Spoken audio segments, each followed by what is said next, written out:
امروز کاپیتان محمد فرزوقی گرانقدر آبیدل هم در جمع ما هستن.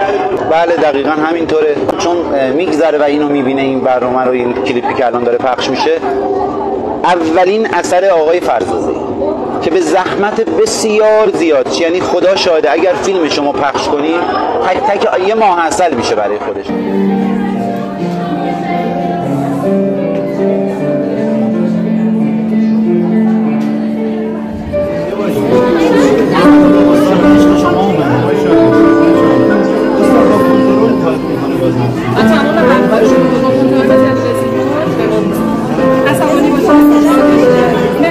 جماعت اومد کردن برنامه اینجا حالش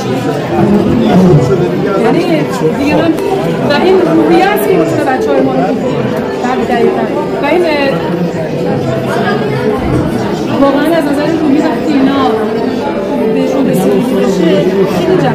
استاد عزیز آقای محمد فرزوقی همونطور که مادرش فرمودن نقاشی شروع کردن.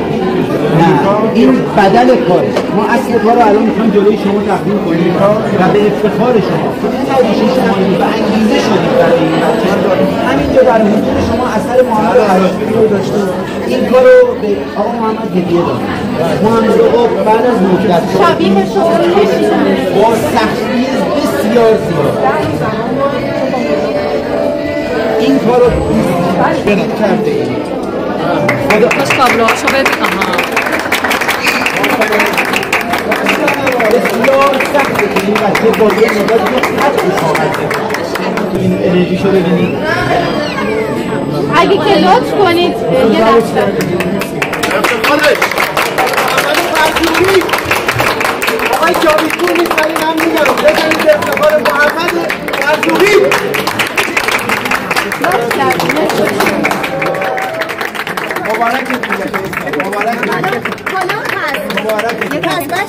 تشویق شدی برای آینده بهتر و قشنگتر. این نقاشی‌های بهتر. دیدنشون که چطوری تایپ میکنن. تایپ میکنه برای